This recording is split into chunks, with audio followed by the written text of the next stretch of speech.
تو لیکن آہستہ آہستہ وقت گزرنے کے ساتھ، کیونکہ ریڈیو ہی سب سے بڑی انٹرٹینمنٹ تھی، تو لوگ بہت سنتے تھے، وہ چاہتے تھے کہ دیر تک پروگرام چلتے رہیں اور وہ دیر تک رات تک سنتے رہیں، وقت ان کا اچھا گزرے۔ پھر جب پاکستان بنا تو یہ لوگ پاکستان میں آ گئے۔ پاکستان میں جو شاعر تھے، جو ادیب تھے، جو افسانہ لکھتے تھے، انہوں نے پھر ڈرامہ لکھنا بھی شروع کیا۔ زیادہ تر وہی لوگ پہلے سامنے آئے، انتظار حسین، منٹو اور ایون فیض احمد فیض، ان سب نے جو ہے ریڈیو پاکستان سے ڈرامے کی ابتدا کی۔ ٹھیک، اور سر آپ کا پھر ڈرامے پہ کس طرح آنا ہوا؟ میرے ساتھ جی جس طرح میں نے عرض کیا کہ میری خوش قسمتی رہی کہ میں جس محکمے اور جس شعبے میں کام کر رہا تھا وہاں لکھنے والے بہت لوگ تھے۔ ایم شریف میرے بہت قریبی دوست بھی تھے، وہ ریڈیو پہ بھی لکھتے تھے، ٹیلی ویژن پہ بھی لکھتے تھے، اداکاری بھی کرتے تھے۔ تو میں نے ان سے کہا کہ میرا دل کرتا ہے کہ میں بھی ڈرامہ لکھوں۔ وہ کہتے کہ نہیں، یہ دل کرنے کی بات نہیں ہوتی، یہ پہلے آپ مجھے کچھ تھوڑا لکھ کے دکھائیں۔ تو انہی دنوں فیملی پلاننگ ایسوسی ایشن آف پاکستان نے سکھی گھر کے نام سے ریڈیو پہ ایک کوئی 15 منٹ کا ریڈیو پروگرام آبادی سے متعلق شروع کیا کہ جب آبادی بڑھتی ہے تو تعلیم پہ کیا اثر ہوتا ہے۔ دوسرا ڈرامہ کہ آبادی بڑھتی ہے تو صحت پہ، ٹرانسپورٹ، رہائش، اس طرح 13 ڈراموں کی ایک سیریل پورا بننا تھا۔ تو وہ انہوں نے جب لکھنے بیٹھے تو مختلف رائٹرز کی بات ہوئی کہ اس سے لکھواؤ، اس سے لکھواؤ۔ انہوں نے کہا کہ ہمیں ایک ایسا بندہ چاہیے کہ جو ڈرامہ لکھنا بھی جانتا ہو اور ان ایشوز کو بھی سمجھتا ہو۔ تو وہ پھر انہوں نے کہا، پھر ایم شریف صاحب نے کہا کہ جو پاشا بیٹھا ہوا ہے آپ کے سامنے، یہ لکھنا لکھانا بھی جانتا ہے اور اس موضوع کو بھی سمجھتا ہے، تو آپ اس کو کیوں نہیں موقع دیتے؟ تو پھر میں نے جو شروع کیا تھا تو پاپولیشن پہ میں ایم شریف صاحب کو دکھاتا تھا، وہ اس میں تبدیلی کرتے تھے۔ انہوں نے مجھے ڈرامہ اس طرح سے سکھایا جس طرح کسی کو چارپائی بننا سکھاتے، کہ کیسے شروع ہونا ہے، سین کہاں ختم ہونا ہے، کردار کون سے ہونے ہیں، ابتدا کیا، یعنی اس کی ساری ٹیکنیکس بھی اور اس کے ادبی اور موضوعاتی پہلو پہ بھی تفصیل سے بتایا۔ میں نے 3-4 ڈرامے انہیں دکھائے، انہوں نے دیکھے، اس کے بعد انہوں نے کہا کہ اب تم لکھ سکتے ہو۔ پھر جب میں نے یہ موضوعاتی کھیل لکھے تو اس کے بعد پھر ریڈیو پاکستان والوں نے کہا کہ جب آپ یہ لکھ رہے ہیں تو یہ بہت اچھا لکھ رہے ہیں، آپ باقاعدہ ڈرامہ نگاری بھی کریں۔ جو 45 سے 50 منٹ کا ڈرامہ ریڈیو پہ ہر ہفتے جو ہے ویکینڈ پہ چلا کرتا تھا، تو وہ پھر میں نے لکھنا شروع کیا۔ اور سر اب تک کتنے ڈرامے آپ ریڈیو کے لیے لکھ چکے ہیں اندازاً؟ میرے جی تو 126 کے قریب ڈرامے ہیں جو نیشنل ہک اپ پہ اور لاہور سے اردو اور پنجابی میں چلے ہیں۔ اچھا، اس کی بھی ایک بڑی دلچسپ کہانی ہے اس کی ابتدا کی۔ جب میں نے سب سے پہلے ڈرامہ لکھا تو آپ یقین کیجئے وہ میں نے 6 مہینے میں مکمل کیا۔ اب چونکہ ریڈیو ایک ایسا میڈیم ہے جس میں صرف بولنا ہی ہے، ٹیلی ویژن میں تو نا گاڑی جا رہی ہے، سین دکھا رہے ہیں، مسکرا رہے ہیں، ہنس رہے ہیں، بے شمار چیزیں آپ بغیر مکالموں کے بھی کیونکہ ٹیلی ویژن بنیادی طور پر دیکھنے سے متعلق ہے، ریڈیو سننے سے متعلق ہے۔ یہاں جو کچھ ہونا بولے جانا ہے، صوتی اثرات آئیں گے، میوزک آئے گا، چیزیں آئیں گی۔ تو وہ اگر 45 منٹ ڈرامے کا مطلب 45 صفحات، اور وہ مجھ سے ختم نہ ہو، بات لکھے پھر تو باہر وہ ڈرامہ میں نے مکمل کر لیا۔ تو وہ پھر میں ان کے پاس لے کے گیا۔ اچھا، عجیب اتفاق ہے، ان دنوں پاکستان کی گولڈن جبلی منائی جا رہی تھی، 50 سال تھے، تو 14 اگست کو ڈرامہ چلنا تھا گولڈن جبلی کا، تو وہ میں لے کے گیا ڈرامہ۔ تو میں نے ان سے کہا کہ جی میں نے ڈرامہ لکھا، تو انہوں نے کہا کہ جی بات یہ ہے کہ گولڈن جبلی کا ڈرامہ تو بہت اہم ہے، 50ویں سالگرہ پاکستان کی، اس کے لیے احمد ندیم قاسمی صاحب ڈرامہ لکھ رہے ہیں تو وہ چلے گا، اگر وہ کسی وجہ سے نہیں آتا تو پھر ہم دیکھ سکتے ہیں اس ڈرامے کو۔ تو یقین کریں میں دن رات دعائیں کرتا رہا کہ یا اللہ قاسمی صاحب کا ڈرامہ نہ آئے، اس لیے کہ احمد ندیم قاسمی ایک اتنا بڑا نام تھا کہ اگر ان کا ڈرامہ نہ بھی چلتا تو ان کی قدآور ادبی شخصیت پہ کوئی فرق نہیں پڑنا تھا۔ اور میری چونکہ ابتدائی دور تھی تو ہوا یہ کہ وہ ڈرامہ نہیں آیا، تو وہ الحمدللہ میرا پہلا ڈرامہ پاکستان 14 اگست کو پہ جو ہے گولڈن جبلی کے موقع پہ چلا، اور مجھے بڑی اس چیز کی خوشی تھی۔ اس کے بعد پھر چل سوچا۔ سر ہماری تھوڑی انڈرسٹینڈنگ کے لیے اگر آپ یہ بتا سکیں، جس طرح آپ بتا رہے تھے نا کہ اس پہ ویژول ہمارے پاس ہوتے ہیں، تصویر نظر آ رہی ہوتی ہے اور ہم دیکھ سکتے ہیں کہ اچھا گاڑی ہے، اس طرح کے یہ جو اثرات ہوتے ہیں، یہ جن کو آپ ویژولائزیشن کہتے ہیں، جی یہ جی آپ ڈرامہ لکھتے ہوئے یہ رائٹر کا کام ہوتا ہے، یا یہ جو آپ کے ووکل آرٹسٹ ہوتے ہیں، صداکار میرا خیال کو کہا جاتا ہے، جی وہ جی اپنی آواز میں تاثرات سے پھر اس میں نکھار لے آتے ہیں؟ تو یہ کس طرح ایک میں تھوڑا ٹیکنیکل پوائنٹ آف ویو سے سمجھنا چاہ رہا ہوں. دیکھیے ریڈیو کے لیے لکھنا جو ہے وہ سب سے مشکل میڈیم ہے، اور آپ کے جتنے آپ ٹیلی ویژن پہ دیکھتے ہیں آرٹسٹ وہ سب ریڈیو سے ہی گئے ہیں. ابتدا میں جب ٹیلی ویژن شروع ہوا، ریڈیو کے لیے لکھنا ایسا ہی ہے کہ آپ یہ سمجھے کہ آپ کسی نابینا آدمی کے لیے لکھ رہے ہیں، کیونکہ نظر تو کچھ نہیں آ رہا، جو کچھ ہے وہ سن رہا ہے، چاہے وہ ٹرین کی آواز ہو، لوگوں کے مکالمے ہو، لہروں کا شور ہو، ہوا کی سنسناہٹ ہو، یہ سب کچھ جو ہے آپ کے صرف آواز اور مکالمے اور صوتی اثرات کے ذریعے جو ہے ظاہر کرنا ہوتا ہے. اس میں سب سے اہم چیز ہوتی ہے سین کو اسٹیبلش کرنا. مثلا نظر تو کچھ نہیں آ رہا، اب کیسے پتہ چلے کہ یہ جو بندہ بات کر رہا ہے یہ کتنی عمر کا ہے، اس کی شکل کیسی ہوگی، اس کا تعلیمی پس منظر کیا ہوگا، یہ کہاں بیٹھا ہوا ہے، یہ کس ماحول میں ہے، یہ غریب خاندان میں بیٹھا ہوا ہے، گاؤں میں ہے، شہر میں ہے، یا دفتر میں بیٹھا ہوا ہے، اور اس کا لباس کیسا ہے، یہ اس کی شخصیت کیسی. یہ سارا کچھ ہمیں الفاظ سے ہی ظاہر کرنا ہوتا ہے یا صوتی اثرات سے. تو اس میں سب اہم چیز یہ ہوتی ہے کہ ہم باتوں میں اس کو کر سکتے ہیں، پھر ہمیں سین پورا دکھانا ہوتا ہے اس طرح سے کہ دیکھنے والے کو لگے کہ وہ سن نہیں رہا بلکہ دیکھ رہا ہے. مثلا میں آپ کو اپنے ایک ڈرامے کی مثال دوں. ہمارا ایک ڈرامہ میں نے لکھا تھا جو اندرون شہر پہ تھا، رنگ محل یا آپ بھاٹی میں دیکھتے ہیں 4 منزلہ مکان ہے، اور وہ آخری منزل سے خواتین نیچے سبزی والے سے سبزی لے رہی ہیں اپنا چھکا لٹکا کے، اور وہ اس میں ڈال رہا ہے اور وہ کر رہا ہے. اب ٹیلی ویژن پہ تو آپ 4 سیکنڈ میں یہ سب کچھ دکھا دیں گے، لوگوں کو سمجھ آ جائے گا. اب ریڈیو پہ کیسے پتہ چلے کہ خاتون ہے جو اندرون شہر 4 منزل پہ گھر کھڑی ہوئی ہے، نیچے سبزی والا گلی میں ہے، اس سے وہ سبزی لے رہی ہے. تو اس میں ہم اس کا یہ سلسلہ ہوتا ہے کہ وہ اوپر سے جو ہے ہم ایک لکھتے ہیں پکار کر لفظ، کہ جہاں اس نے اونچا بولنا ہوتا ہے یا اس طرح فاصلے سے. مثلا وہ عورت کہتی ہے کہ او بھائی دیکھ ذرا یہ کیا کر رہا ہے، مجھے یہاں 4 منزل سے نظر آ رہا ہے کہ تو یہ ٹماٹر جو ہے یہ گلا ہوا تو نے ڈالا ہے، یہ نکال یہاں سے. وہ بھی پھر اسی انداز سے بولتا ہے باجی میں ٹھیک چیز پا رہا وہاں. اس کو یہ لگے کہ یہ بات کہیں فاصلے سے ہو رہی. اچھا اب اس میں پھر ایک اور موڑ آتا ہے کہ جب وہ اسے پیسے دینے لگتی ہے تو اپنی بیٹی کو بلاتی ہے جو ساتھ کے کمرے میں، وہ بھی پکار کے. اب دیکھنے والے کو کیسے پتہ چلے کہ یہ عورت بیک وقت ایک ایسے بندے سے بھی بات کر رہی ہے جو 4 منزلہ نیچے ہے، اور ایک بیٹی سے بھی بات کر رہی ہے جو ساتھ کے کمرے میں. تو پھر وہ اس طرح کہے گی کہ وہ جب اچھا میں انہیں پیسے دینی ہاں، ٹھہر جا ذرا. بیٹی کو بلائے گی نشینا اے ذرا میرا پرس سے پھڑائی نال دے کمرے چو. اب یہ ساری الفاظ کے اتار چڑھاؤ نے، بولنے کے تاثر نے بتا دیا کون بول رہا ہے. اور جو بولنے والی ہے وہ ایک گھریلو خاتون ہے، اور وہ سبزی لے رہی ہے، سبزی والا کہاں ہے، بیٹی کہاں ہے، اور یہ گھر چھوٹا سا ہے ساتھ کے کمرے میں. یہ سارا کچھ جو ہے نا آپ کو آوازوں، لہجے، اتار چڑھاؤ، میوزک اور دیگر اثرات سے جو ہے وہ ظاہر کرنا پڑتا ہے.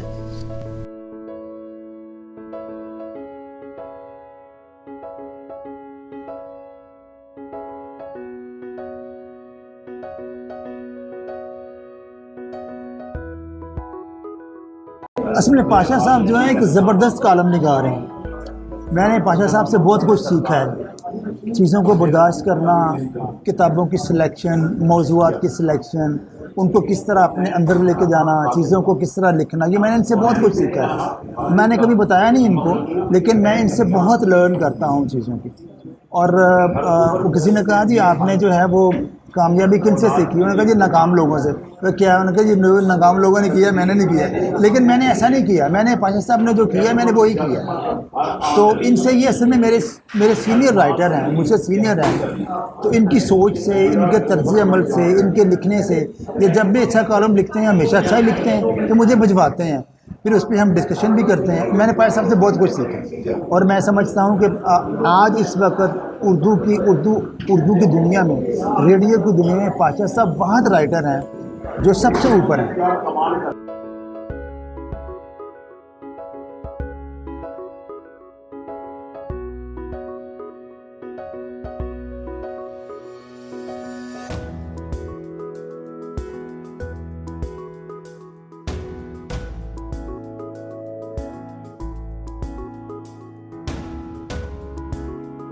کرنا پڑتا ہے. سر ریڈیو سے ہم آتے ہیں تھوڑا آسان میڈیم جس کی میں بات کر رہے تھے جو کہ ہے ٹی وی. جی تو جہاں پہ یہ سارے مسئلے نہیں ہوتے, جہاں پہ آپ اس چیز کو پورا ایک امیج کے طور پہ دکھا سکتے ہیں. ٹی وی کی طرف آپ کے کس طرح آنا ہوا اور وہاں پہ آپ نے کن موضوعات پہ لکھا ہے اور لکھنا چاہتے ہیں ابھی مزید؟ جی اچھا دیکھیے, پتہ نہیں اب آپ شاید حیران ہوں گے کہ میرے ساتھ ہر دفعہ کوئی نہ کوئی اتفاق ہو جاتا ہے. ایم شریف صاحب کا میں پھر نام لوں گا, ان سے میں نے بہت کچھ سیکھا. وہ ایک دفعہ ہم ٹیلی ویژن پہ گئے تو وہاں ایک کھیل لکھا جانا تھا, عید کا ڈرامہ تھا.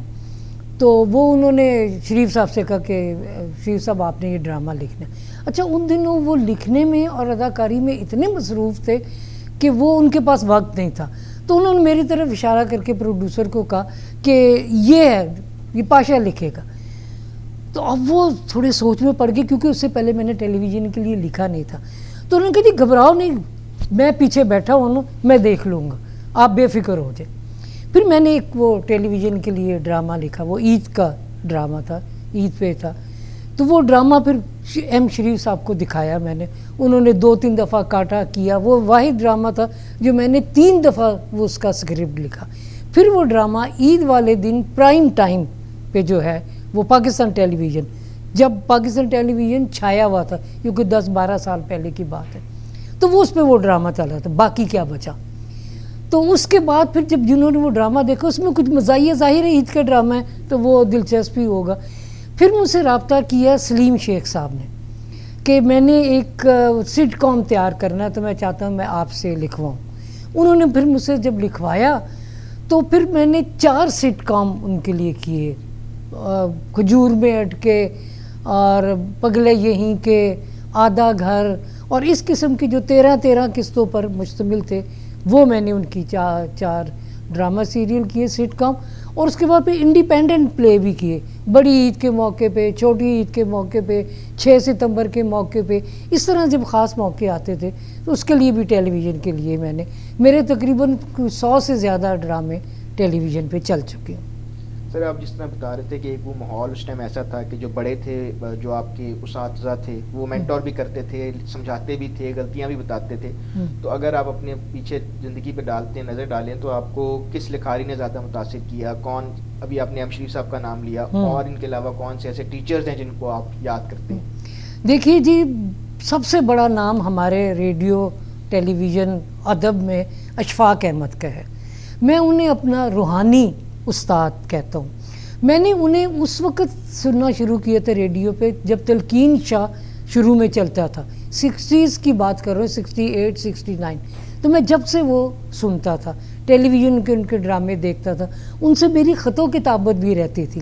کیونکہ میری یہ کہہ لیجیے ٹریجڈی کہہ لیجیے کہ میرا اور ان کی عمر کا اتنا فرق تھا کہ ان سے میری دوستی نہیں ہو سکتی تھی.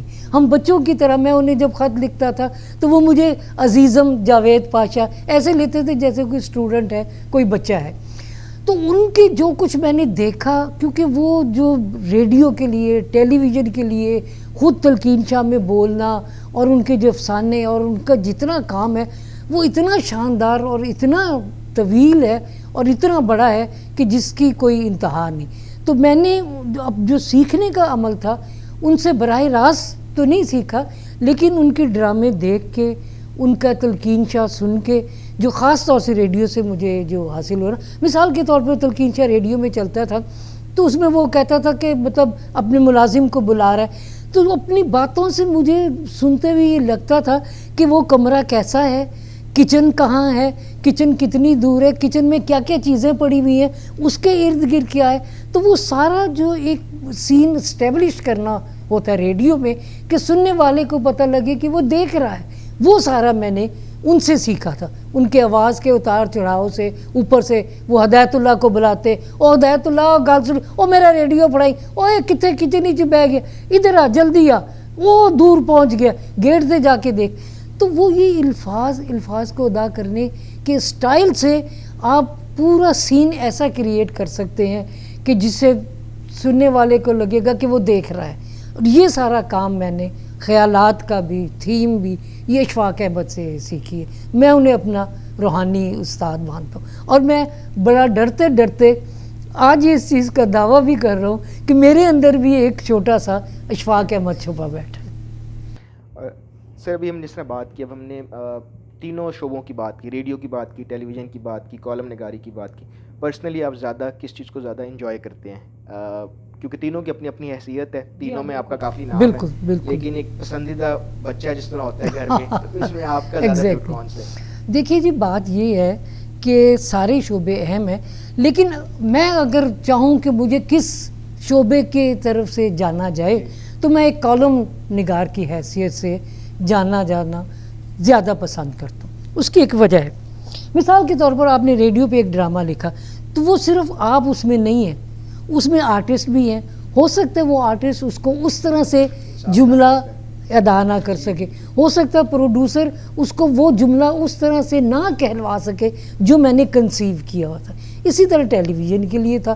لیکن کالم میں یہ تھا کہ جو میں نے لکھا ہے وہ براہ راست اسی طرح لوگوں کے سامنے آ جانا ہے کہ جو میں نے شکایت کرنی ہے، جو میں نے احتجاج کرنا ہے، جو میں نے معلومات دینی ہے، یا جس پہ میں نے معاشرے سے جھگڑا کرنا ہے، وہ بغیر کسی ترمیم کے یا اضافے کے یا اس کے، وہ ایز اٹ از جو ہے وہ لوگوں کے سامنے آ جاتا ہے. تو اس سے مجھے یہ خوشی ہوتی ہے کہ جو میں کہنا چاہ رہا ہوں یا کہہ رہا ہوں وہ بالکل اسی طرح لوگوں کے پاس پہنچ رہا ہے. بالکل.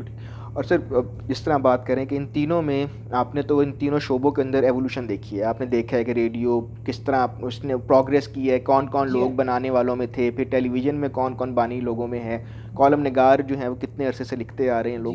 تو اب آپ دیکھتے ہیں کہ اس ٹائم ہمارا جو سٹینڈرڈ ہے ان شعبوں میں وہ آپ کے خیال میں ہم نے کتنا امپروو کیا ہے؟ کہاں پہ ہم لوگ جو ہیں وہ بھی زوال پذیر ہوئے ہیں، یا کہاں پہ ہم لوگ مزید تنزلی کی طرف جا رہے ہیں، اور اس کے لیے ہم کیا کر سکتے ہیں؟ دیکھیے سائنسی ترقی اور یہ جو اب کا دور ہے کمپیوٹر کا، موبائل کا اور یہ ساری چیزوں کا، اس کے ہمیں بڑے فائدے ہیں، لیکن اس نے ایک بہت بڑا نقصان کیا. اس نے ایک اتنا بڑا گیپ پیدا کر دیا ان رائٹروں میں اور آج کے اسٹوڈنٹس یا میرے بچے بھی یا ایون آپ بھی، کہ وہ بہت فاصلہ آ گیا. مثال کے طور پر جب ہم بڑے ہوئے، ہم نے شعور ہوا، میٹرک میں آئے، پڑھنا کیا، تو ہم یہ اشفاق احمد، نزار حسین، ابن انشا، ممتاز مفتی ان کو پڑھتے تھے. ان سے پہلے انہی لوگوں نے جو ہے وہ دوسرے پرانے رائٹروں کو پڑھا، فرحت اللہ کو پڑھا، پطرس بخاری کو پڑھا، ان کو پڑھا. ان سے پہلے والوں نے حالی کو پڑھا اور ابن الوقت پڑھا اور محمد حسین آزاد کو پڑھا، نذیر احمد کو پڑھا. اس سے پہلے انہوں نے پڑھا. اچھا یہ سلسلہ امیر خسرو سے لے کے شاعری کا حالی تک آیا، اقبال تک آیا، اور پھر آگے فیض احمد فیض اور ان تک سارا آتا. اس کے بعد جب یہ ساری نئی ٹیکنالوجی آئی تو ایک دم بریک آ گئی، سب کچھ ختم ہو گیا. اب اسٹوڈنٹ جو ہیں ان کا اردو پڑھنا بھی ختم ہو گیا ہے، کیونکہ خاص طور سے موبائل جو آیا نا اس نے بچوں کی اردو خراب کر دی اور انگریزی بھی نہیں آئی. مثال کے طور پر اب مثلا وہ جو لکھتے ہیں لکھ انگریزی میں رہے ہے اردو میں، میں شام کو SHAM شام KO کو آؤں گا. اب یہ کیا ہے؟ تو میں نے تو اپنے بچوں کو اس چیز سے منع کیا تھا کہ جو اگر مجھے ایسے میسیج بھیجے گا میں اس کا جواب نہیں دوں گا. ایک دن بڑی مزے کی بات ہے، رات کو میرا بیٹا لیٹ آیا، اس نے میسیج مجھے کیا کہ ابا دروازہ کھول دیں. میں بیٹھا رہا جبکہ میں نے جواب نہیں دی. پھر تھوڑی دیر بعد آیا، ابا میں نے کہا دروازہ کھول دیں. میں پھر آرام سے بیٹھا رہا. پھر 5 منٹ بعد آیا، ابا پلیز اوپن دا گیٹ. میں نے اپنے دوسرے بیٹے کو کہا جا یار دروازہ کھول دے، بھائی آیا. کہنے کا مقصد یہ ہے کہ اب وہ اس گیپ سے ان آج کے اسٹوڈنٹ کو، جوانوں کو جو 30 35 25 سال کے، انہیں بالکل کچھ نہیں پتا، کیونکہ اردو نہیں رہی اس طرح سے. اردو اب ایک صرف سبجیکٹ ہے، جیسے معاشرتی علوم ہے، میتھ ہے، اسٹیٹ ہے، اس طرح ایک سبجیکٹ ہے، ایک لینگویج نہیں ہے. ہم نے انگریزی اور اردو کو ایک لینگویج کے طور پہ پڑھا تھا.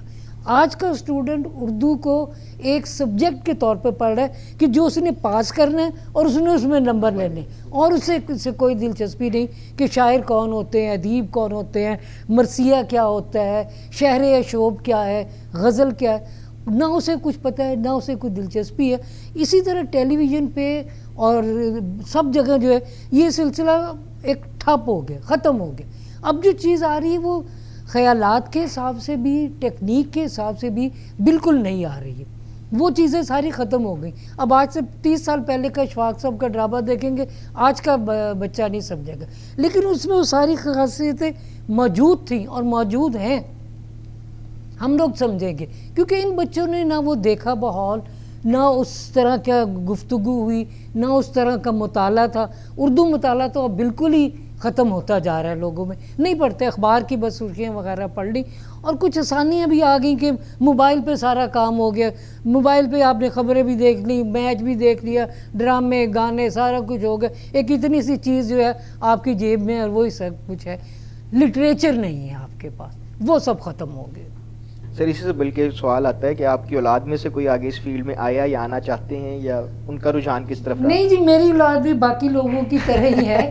وہ یہ دیکھتے ہیں کہ ہم نے کیا پڑھنا ہے اور اس سے ہمیں کون سی نوکری اچھی ملنی ہے, اس وقت دنیا میں کیا ٹرینڈ ہے, پاکستان میں کیا چل رہا ہے.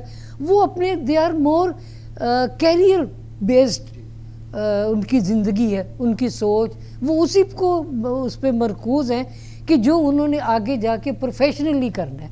اب یہ جو ہوتے تھے نا, جس طرح شوق تھا, جس طرح کوئی کرکٹ کھیلتا ہے, کوئی لوڈو کھیل رہا ہے, کیرم بورڈ کھیل رہے ہیں, مطالعہ کر رہے ہیں, لوگ پڑھا کرتے تھے بہت, ہم بہت پڑھا کرتے. اب پڑھنا چونکہ نکل گیا, لکھنا بھی نکل گیا اور وہ سمجھنا بھی. لیکن ریڈیو جو ہے وہ اب بھی خاصی حد تک جو ہے ادب کو سنبھالے لے جا رہا ہے. وہاں لکھنے والے, سننے والے, کرنے والے اب بھی اسے جڑے ہیں. لیکن وہ میں سمجھتا ہوں یہ ہماری نسل آخری نسل ہے. اس کے بعد تو شاید اب ریڈیو کو لوگ ڈھونڈنے پڑیں گے, یا ان کو بھی انہوں نے سارا اپنا سلسلہ جو ہے وہ چینج کرنا پڑے گا بنیادی طور پر آج کے دور کا مقابلہ کرنے. سر اس کے باوجود بھی میں یہی کہنا چاہوں گا اس پوائنٹ پہ کہ آپ نے بہت زیادہ خدمات ہیں آپ کے ریڈیو کے حوالے سے, اور میرا آئی ایم شیور کہ جن لوگوں نے آپ کا وہ ڈرامے دیکھتے رہے ہیں, فالو کرتے رہے ہیں, ان کے لیے آپ بہت شور, آپ فیمس آدمی ہیں ان کے لیے. جی ہاں. اور آج ہمیں بھی موقع ملا آپ کے متعلق جاننے کا, اور پتہ چلا ہے کہ آپ کی کتنی خدمات ہیں. تو sir thank you so much for coming, اور اللہ آپ کو اور صحت دے اور ہمت دے کہ آپ اس طرح لکھتے رہیں اور ہم جیسے لوگوں آپ کو سیکھنے کا موقع ملتا رہے. تو اس لیے سر بہت بہت شکریہ آپ کے آنے کا. آپ کا بھی بہت بہت شکریہ, آپ نے مجھے بلایا یہاں اور مجھ سے بات چیت کی, یہ میرے لیے بھی بہت بڑا اعزاز ہے. Thank you so much. Thank you very much.